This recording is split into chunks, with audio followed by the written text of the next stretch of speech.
오늘 창세기 23장을 읽으시면서 여러분 그 읽을 때마다 이런 본문을 어떻게 이해하고 지나가셨는지 궁금합니다.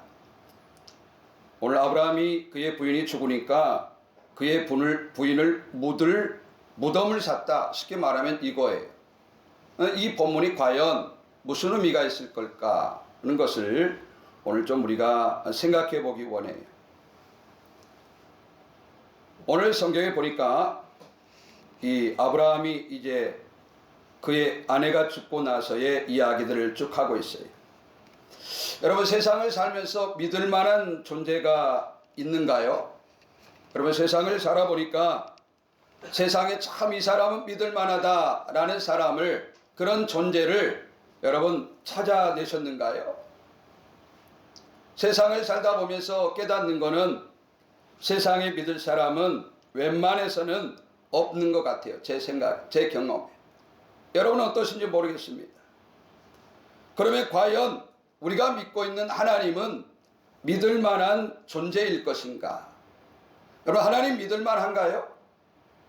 여러분, 남편을 믿을 만한가요? 여러분, 아내를 믿을 만한가요? 여러분, 자녀를 믿을 만한가요? 여러분, 부모님을 믿을 만한가요?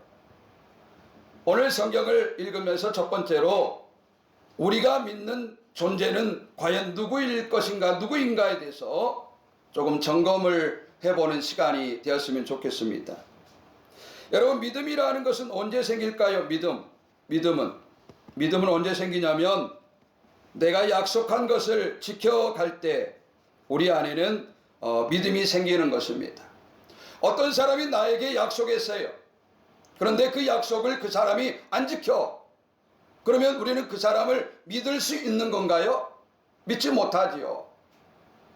그래서 저는 부모들이 자녀를 교육함에 있어서 자녀에게 함부로 약속하지 말 것을 좀 말씀드리고 싶어요. 자녀가 어렸을 때부터 부모를 신뢰하느냐 신뢰하지 못하느냐는 굉장히 중요한 겁니다. 그런데 아빠가 기분이 좋으면 자녀에게 모든 걸 다 사주겠다고 약속해요. 그런데 안 사줘요. 그렇게 자라온 자녀들은 일단 부모의 말에 대해서 신뢰를 하지 않아요. 믿을 때도 있고 믿지 않을 때도 있어요. 그러면 그런 아이들은 신앙생활하면서도 어떤 결과물을 만들어내냐면 하나님을 믿을 수도 있고 믿지 못할 때도 있어요. 왜? 그 교육은 어려서 가정에서 부모로부터 받고 배우고 그렇게 해서 내 몸에 체득된 겁니다. 여러분, 엄마들도 마찬가지예요. 자녀들에게 뭘 함부로 해주겠다는 말을 함부로 약속을 안 했으면 좋겠어요. 고로 내가 어떤 사람을 믿을 만하다, 신뢰할 만하다라고 하는 근거가 뭐냐? 약속을 했을 때 그 약속을 지키는 정도에 따라서 그 사람을, 그 존재를 신뢰하는 것이 우리 몸에 생기게 된다, 이런 말씀입니다. 여러분이 다니는 직장의 상사를 신뢰하나요? 여러분, 가정에서 남편이 아내를 신뢰하고 이제 또 아내가 남편을 신뢰하고 이런 관계들이 형성되어 있나요?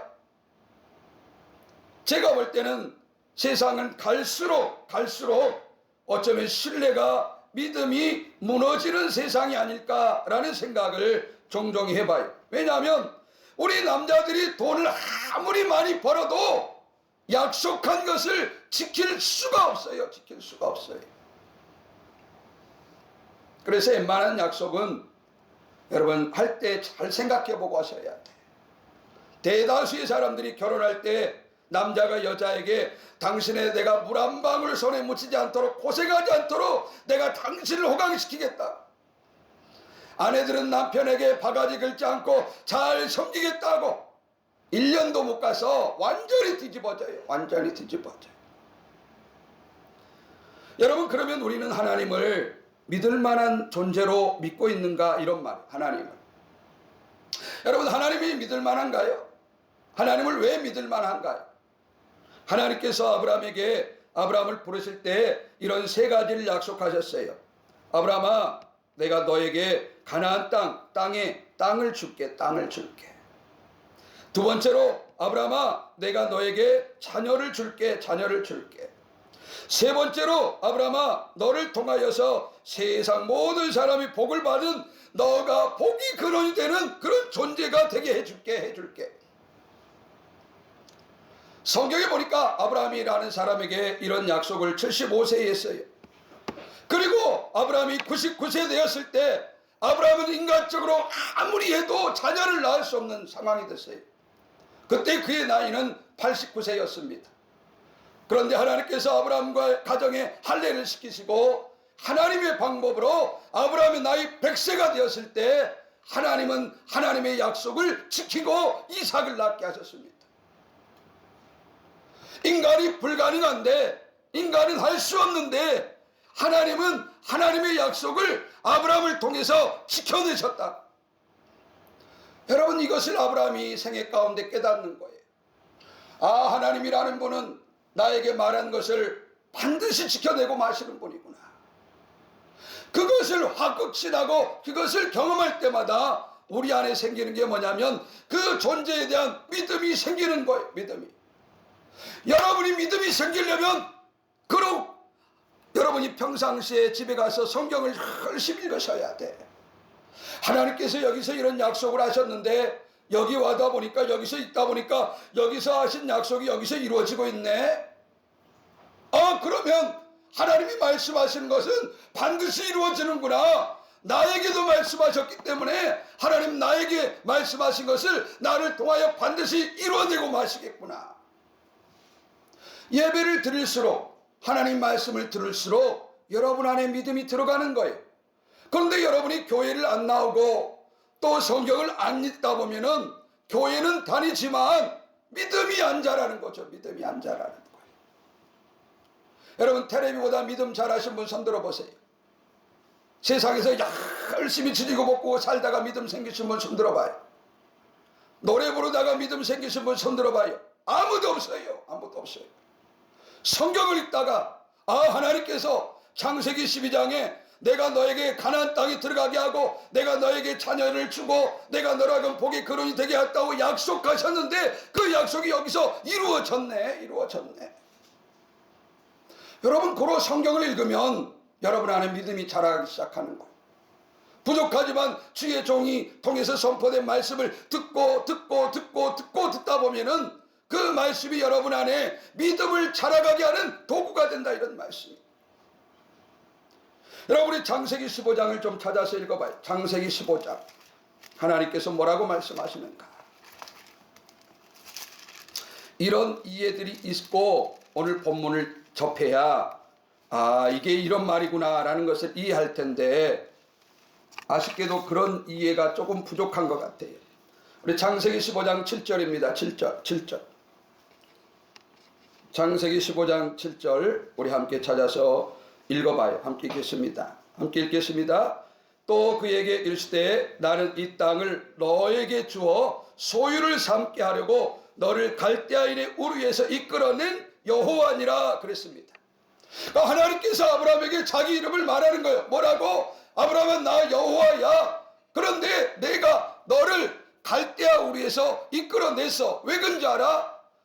내가 너로 하여금 가나안 땅에 들어가게 하려고. 이것을 말씀하시면서 무슨 일을 하냐면 9절부터 보니까 하나님께서 그렇게 말씀하시는 거예요. 눈으로 따라보세요. 여호와께서 그에게 이르시되 나를 위하여 3년 된 암소, 3년 된 암염소, 3년 된 수양, 산비둘기 집비둘기를 새끼를 가져 올지니라 그렇게 말해요. 그래서 양과 소를 이렇게 놓고 절반을 쪼개 가지고 양쪽에 놓고 이 사이로 저녁 시간에 햇불이 지나가는 거예요. 저녁 시간에 하나님께서 아브라함에게 가나안 땅을 주겠다고 말씀하시고 이런 일을 하는 거예요. 이런 일을. 이게 무슨 말이냐? 양쪽 당사자가 약속과 계약을 했는데 그 약속을 한 사람들이 안 지키면 이 짐승들이, 이 비둘기나 이런 존재들이 쪼개져 가지고 죽는 것처럼 약속을 안 지킨 사람은 죽게 될 거야 라고 말하는 거야. 죽게 될 거야. 그러니까 이 약속은 하나님께서 무조건 지킨다라는 보증을 아브라함에게 보여주는 거예요. 질문. 이런 일을 할 때 아브라함이 이 하나님을 믿었을까요? 안 믿었어요. 그러니까 성경 17장, 18장, 19장에 가면은 하나님이 허락하는 일을 하지 않고 그냥 엉뚱한 일만 하는 거예요. 자기 부인이 내년에 자기와 관계 속에서 이삭이 낳는다는 걸 말해주는데도 불구하고 자기 부인을 글쎄 다른 남자한테 주잖아요. 자기 살겠다고. 여러분, 사람이 이래요. 사람이 이래요. 자기 살겠다고 자기 처자식도 다 버리는 거. 자기 살겠다고 자기 남편 처자식 다 버리는, 남편과 자식을 다 버리는 세상이 됐다고. 세상이 됐다고. 여러분, 그러면서 하나님께서 가나안 땅을 주겠다고 말씀하시는 거예요. 그런 전제를 깔고 오늘 본문을 이제 보는 거예요. 아브라함이가 신앙생활한 지 지금 62년이 됐어요. 하나님을 따르면서 62년의 시간을 지나면서 깨닫는 거 한 가지. 하나님은 자기가 말한 것을 100% 지키는구나. 100% 지키는구나. 그렇다고 한다면 하나님께서 이 땅을 하나님께서 나에게 주겠다고 했는데 그러면 내가 어떻게 해야 될 건가? 어떻게 해야 될 건가? 그래서 오늘 본문에 아브라함이 막벨라 굴이라고 하는 땅을 사기 시작한다, 이런 말이에요. 사기 시작한다. 살 때 그냥 샀을까요? 어떻게 샀을까요? 막 부탁하면서 샀을까요? 성경을 읽으면서 뭘 느끼셨어요? 자, 이제부터 좀 읽어봐요. 우리 3절을 먼저 읽어봐요. 3절. 23장이에요. 23장 3절. 23장 3절. 우리 함께 찾아서 읽어보겠습니다. 3절 읽겠습니다. 그 시신 앞에서 일어나 나가서 헷 족속에게 말하여 이르되 나는 아브라함 나는 당신들 중에 나그네여 거류한 자니 당신들 중에서 나에게 매장할 소유주를 지워 내가 나의 죽은 자를 내 앞에서 내어다가 장사하게 하시오 그랬어요. 햇사람들에게 부탁했어요. 그랬더니 햇사람들이 좋대. 그랬더니 또 7절 봐요. 7절. 아브라함이 일어나 그 땅 주민 헷 족속을 향하여 몸을 굽히고 그들에게 말하여 이르되 나로 나의 죽은 자를 내 앞에서 내어다가 장사하게 하는 일이 당신들의 뜻일진데 그런데 그 헷 족속 중에서도 에브론에게 내가 땅을 사게 좀 도와주시라. 두 번째 가서 부탁해. 세 번째 이제 12절 읽어봐요. 12절. 아브라함이 이에 그 땅의 백성 앞에 몸을 굽히고 그 땅의 백성이 듣는 데서 에브론에게 말하 이르되 당신의 합당히 여기면 청하건대 내 말을 들으시오. 내가 그 밭 값을 당신에게 주리니 당신은 내게서 받으시오. 내가 나의 죽은 자를 거기서 장사하겠노라 라고 하면서 은 400세겔을 주고 공짜로 받지 않겠다고 말하면서 그 땅을 사는 아브라함의 모습이 나와요. 여러분, 왜 아브라함은 땅을 사려고 하고 있을까요? 뭐 지금처럼 땅 사가지고 부자 되려고 그랬을까요? 그 땅 사갖고 뭐 하려고 그랬을까요? 하나님께서 창세기 12장에서 말씀하셨단 말이죠. 아브라함아, 너희 살아야 될 네가 정착해야 할 땅은 이제 가나안이야. 가나안. 아브라함이 여기까지 올 때까지 그 말을 믿었다 안 믿었다? 안 믿었어요. 어떻게 알 수 있어요? 창세기 12장 가봐요. 창세기 12장 10절. 창세기 12장 10절. 아브라함이 그 땅에 가서 그 땅을 정착하려고 생각했지 않았다는 것을 우리가 읽어봐야 돼. 창세기 12장 10절 우리 찾아서 함께 읽어요. 12장 10절입니다. 함께 읽겠습니다. 그 땅이 어디예요? 아브라함이 하나님의 명령을 듣고 가나안 땅에 간 그 땅. 5절에 마침내 가나안 땅에 들어갔더라. 5절에 그렇게 기록하고 있죠. 그 가나안 땅에 갔어요. 그 땅에 근데 뭐가 있었냐? 기근이 들었으므로 아브라함이 애굽에 거류하려고 그리로 내려갔으니 이는 그 땅에 기근이 심하였습니다. 하나님이 아브라함에게 가나안 땅에 가라 그래서 아브라함이가 그 땅에 갔어요. 근데 그 땅에 가서 흉년이 들었어요. 기근이 들었어요. 그러니까 그 땅에 산다. 다른 땅으로 가버린다. 다른 땅으로 간다고. 뭐 따라서? 먹을 것 따라서. 사람이 이래요. 사람이 이래요. 하나님 말씀 내가 잘 따르겠습니다. 마음 결단해요. 월화수목 세상 살면서 하나님 말씀이 어디 있어요? 하나님 말씀이 없어요.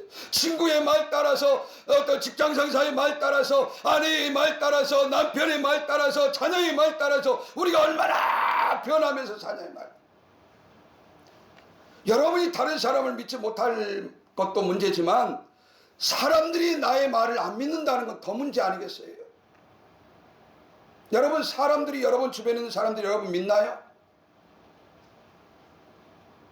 여러분이 말한 걸 지켜야 그 말을 들을 텐데, 신뢰할 텐데 그 말을 안 지켜. 그런데 어떻게 여러분이 여러분 주변 사람들한테 여러분의 신뢰를 받을 수 있겠냐 이 말이죠. 그 신뢰받지 않는 사람이 직장일을 하면 잘 될까요? 잘 될 턱이 없죠. 잘 될 턱이 없죠. 네? 성경을 보면서 하나님이 계셔야만 하는 이유를 찾아내셔야 된다고. 여러분, 세상을 살면서 세상에 가장 밑바탕이 뭐여야 된다고 생각하세요? 신뢰 아닌가요? 신뢰, 믿음. 가정을 이루는데 가장 중요한 게 뭐예요? 돈인가요? 아니죠. 신뢰죠. 돈이 제 아무리 많으면 뭐합니까? 아내가 남편을 못 믿고 남편이 아내를 못 믿으면 그 돈이 무슨 의미가 있냐 이 말이에요. 무슨 의미가 있냐 이 말이죠. 오늘 성경 이 설교를 들으면서 내가 세상을 얼마나 신뢰하냐 이것도 물어봐야 되겠지만 내 주변의 사람들이 나를 신뢰할까? 여러분 확인해 보셔야 돼요.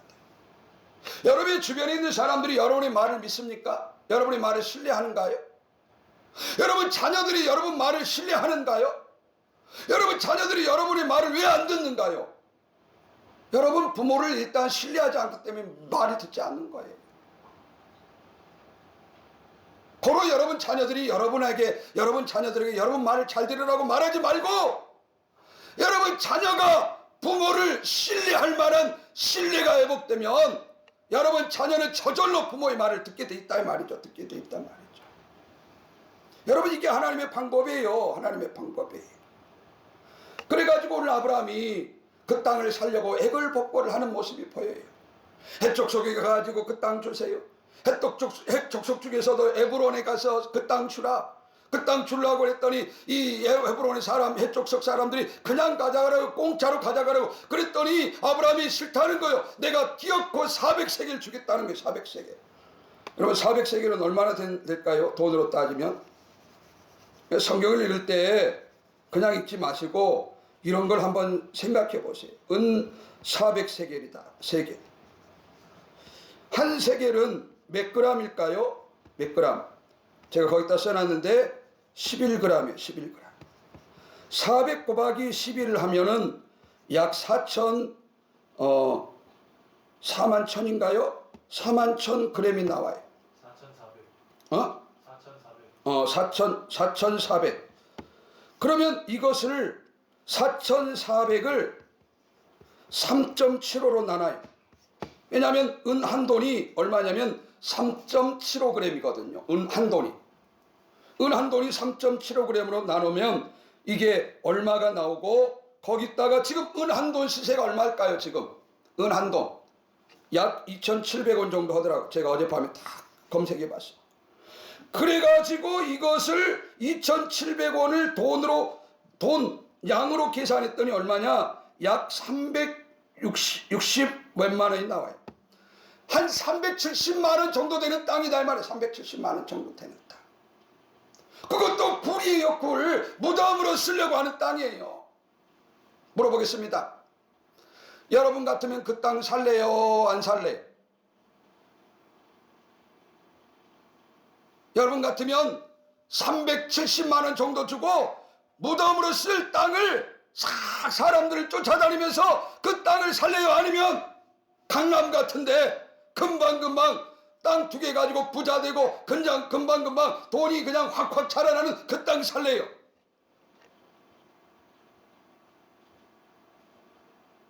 오늘 성경을 읽으면서 믿음이라는 게 뭔가를 보셔야 돼. 여러분 오늘 성경에도 말하고 있어요. 그 땅의 용도는 무덤으로 쓰는 거예요. 그 땅은 농사를 지을 것도 아니고 그 땅에서 주구장창 모여서 살 그런 땅이 아니에요. 전혀 어떻게 보면 쓸모없는 땅이에요. 그런데 그 땅 구하려고 아브라함이가 해족속에게 물어보고 에브론에게 가서 물어보고 또 에브론에게 가서 또 우리가 그냥 사지 않고 400세겔 주고 사겠다고 또 말하는 거예요. 여러분 오늘 62년의 신앙생활을 하면서 아브라함이 깨닫는 거예요. 뭘 깨달을까요? 아, 하나님의 말씀은 반드시 이루어지는구나. 하나님께서 말씀하신 것은 반드시 이루어지는구나. 하나님께서 이 땅에 살라고 말씀하셨으니까 그래, 그러면 내가 이 땅에서 살아야지. 그 땅이 무덤이에요. 무덤으로밖에 안 써요. 그런데도 불구하고 이제 드디어 아브라함은 가나안 땅에 정착하려고 하는 모습이 보이고 있다, 이런 말씀이에요. 여러분, 우리가 믿음으로 세상을 봐야 되는 이유가 뭘까요? 사람들은 성공하고 출세하고 돈 빨리 버는 길을 찾아서 얼마나 열심히 부단히 사는지 몰라요. 아브라함이 만약에 본문을 오늘 이 시대에 쓴다면 이런 땅 사겠어요? 강남 땅에 가서 사겠어요? 아브라함이가 강남 땅 살 돈이 있을까요? 없을까요? 많아요. 그런데 왜 이런 막벨라 굴 같은 전혀 어찌 보면 농사도 짓지도 못할 그런 땅을 사고 있을까요? 이것은 그냥 그 땅을 산 게 아니고 하나님께 대한 믿음을 아브라함이 고백하는 거예요. 하나님, 이제 내가 이곳에 뿌리를 내리겠습니다. 하나님께서 가라고 하는 이 땅이 오니 내가 여기서 내 후손들과 내 전 태어난 후손들이 여기서 자리를 삼고 살아가겠습니다라고 하는 신앙의 고백이 그 땅을 사는 아브라함의 행동이었다, 이런 말씀이에요. 저는 사실 이 성경을 읽으면서 여러 번 묵상했어요. 어제 밤기도 묵상했어요. 읽었어요. 아니 근데 왜 성경에 도대체 이런 말을 넣어놨을까? 아브라함이가 죽어가지고 그의 마누라 장사 지내려고 무덤을 샀다. 이게 도대체 무슨 말일까, 무슨 말일까? 그렇게 읽어버리면 하나님이 성경을 쓴 의도가 전혀 없는 거예요. 없는 거예요. 그런데 이런 전후반의 상황을 보니까 아브라함이가 지금 막벨라 굴을 사고 있는 것은 아브라함이가 그동안에 경험했던 하나님께 대한 믿음의 고백으로 그 땅을 사면서 하나님, 이제 내가 여기서 정착하고 살래요. 하나님께서 가라고 하는 이 땅에 내가 여기에 뿌리를 내리겠습니다 라고 하는 아브라함의 믿음의 고백이 나오더라, 이 말이죠. 오늘 아침에 설교 완성했어요. 저기 책상머리에 앉아가지고. 여러분, 오늘 저와 여러분은 죽고 나서 갈 곳이 있는 사람들이에요. 어디 가실 건가요? 죽고 나면 어디 가실 건가요? 우리가 가는 그곳에서 저와 여러분 왔다는 걸 기억하세요. 네? 여러분, 지구상에서 가장 불쌍한 사람이 누굴까요? 저녁이 됐는데 내가 갈 곳이 없는 사람처럼 불쌍한 사람 어디 있어요? 여러분, 우리도 인생을 영원히 사는 거 아니잖아요. 그렇죠? 언젠가는 죽어요. 그러면 죽은 다음에 여러분은 갈 곳이 있습니까? 그 갈 곳이 어딘가요? 그 갈 곳을 향해서 지금 가고 있는가요? 아니면 출세하고 성공하고 돈은 벌었는지 모르지만 이 온 곳이 아닌 다른 곳을 향해서 가고 있는가요? 오늘 아브라함이라는 사람이 막벨라 굴을 샀다는 것은 바로 그런 걸 말하는 거예요. 아브라함의 후손들이 아주 많이 태어나겠지만 이 태어난 모든 후손들은 어디서 살든지 반드시 어디로 와야 된다? 이리 와야 된다는 거예요. 이리 와야 된다. 그곳이 막벨라 굴이었어요. 성경을 찾아봐요. 우리 창세기 49장. 이렇게 성경을 좀 찾아서 읽으셨으면 좋겠어요. 창세기 49장입니다. 그냥 하찮은 이 무덤을 샀다 이런 이야기가 아니에요. 우리 49장 29절부터 읽어요. 49장 29절입니다. 이게 야곱이라는 사람이 하는 말이에요. 야곱이 그가라는 말은 야곱이에요. 그들에게 라는 말은 12명의 아들에게 그런 말이에요. 우리 함께 읽겠습니다. 그가 그들에게 명하여 이르되 내가 내 조상에게로 돌아가리니 나를 햇사람 에브론의 밭에 있는 굴에 우리 손조와 함께 장사하라. 이 굴은 가나안 땅 마므레 앞 막벨라 밭에 있는 것이라. 아브라함이 햇사람 에브론에게서 밭과 함께 사서 그의 매장지를 삼았느니라. 아브라함과 그의 아내 사라가 거기 장사되었고 이삭과 그의 아내 리브가도 거기 장사되었으며 나도 야곱도 레아를 그곳에 장사였노라. 이 밭과 거기 있는 굴은 햇사람에게서 산 것이니라. 그 다음에 50장 읽어봐요. 50장 24절. 이 요셉이 하는 말이에요. 야곱의 아들 요셉이가 하는 말이에요. 자기가 죽음을 앞에 놓고 하는 말입니다. 우리 24절부터 함께 읽어요. 요셉이 그의 형제들에게 이르되 나는 죽을 것이나 하나님이 당신들을 돌보시고 당신들을 이 땅에서 인도하여 내사 아브라함과 이삭과 야곱에게 맹세한 땅에 이르게 하시리라 하고, 요셉이 또 이스라엘 자손에게 맹세시켜 이르기를 하나님이 반드시 당신들을 돌보시리니 당신들은 여기서 내 해골을 메고 올라가겠다 하라 하였더라 그랬습니다. 여러분, 가정이 왜 중요해요?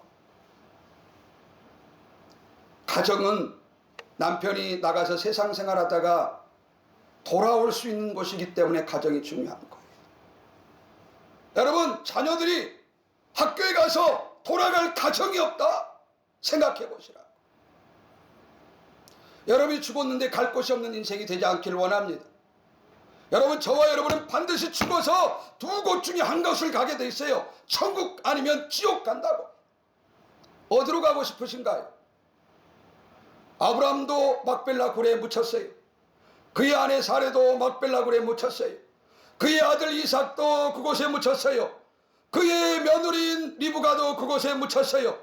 그의 중손자인 야곱도 그곳에 묻혔어요. 그의 손자의 손잡벌 되는 요셉도 그곳에 묻게 해달라고 말하고 있어요. 여러분은 죽으면 돌아갈 곳이 있나요? 어디인가요? 여러분, 세상 바쁘게 살다가 저녁 때가 되면 돌아갈 집이 있나요? 오늘 아브라함은 그 장소를 마련하는 거예요. 우리 후손들이 세상에서 어디를 떠돌더라도 반드시 여기를 와야 된다.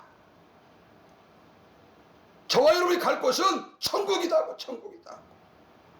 천국이 없다는 사람도 있어요. 아이, 죽어봐야 갈지 무슨 천국과 지옥이 어디 있어. 언젠가도 말했지만 미국에서 임사체험이라는 걸 했어요. 사람들이 죽었는데 살아났어요. 실제 그런 일이 있었습니다. 그래서 미국의 어떤 의사나 그런 과학자들이 이 사람들을 다 수소문해서 불러들였어요. 당신들이 죽었을 때 무엇을 경험했느냐? 라고 말할 때 이구동성으로 이렇게 말했어요. 아, 내가 죽을 때 내 몸과 영혼이 분리되는 걸 경험했다. 그리고 그 영혼은 어디론가 긴 터널을 갔다. 그리고 그 터널 끝에는 하얀 광채가 나를 기다리고 있는 것을 경험했다. 놀라운 건 뭔지 알아요? 그 죽고 나서 삶으로 돌아왔던 임사체험을 한 사람들이 대다수가 자기 발로 누가 뭐라고 하지 않았는데도 교회 갔다는 거예요. 왜 교회 갔을까요? 왜 갔을까요? 죽어봐야 아는 걸까요? 여러분, 한국의 공신력 있는 EBS에서 이런 프로그램을 직접 찍었습니다. 다큐멘터리식으로 임사체험 EBS 방송에 보면 있어요. 여러분께서 그런 거 한번 보시라고. 왜 그들이 죽었다가 살아났는데 그런 이야기를 이구동성으로 똑같이 하고 있을까? 말을 맞췄을까? 왜 그들은 죽고 나서 살아가지고 누가 말하지 않았는데 자기 발로 교회를 갔을까?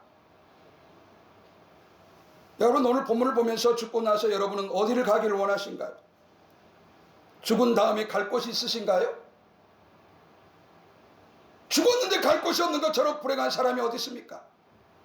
오늘 하나님은 말씀하시는 거예요. 아브라함의 믿음의 대상은 하나님이다. 그 하나님이 나와 함께하는 정착지가 어디냐? 막벨라 골이다. 막벨라 골을 샀다는 것은 아브라함이 돈이 있어서 산 게 아니고 그의 믿음의 하나님께 대한 고백이에요.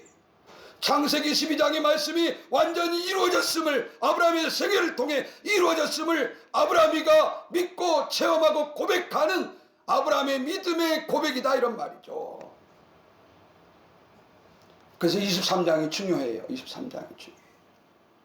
이런 거 모르고 읽을 때는 아무 의미가 없어요. 아니, 아브라함이가 자기 마누라 무덤 준비했구만, 이렇게 하면 끝나는 거야. 아무 의미가 없다고. 아무 의미가 없다고.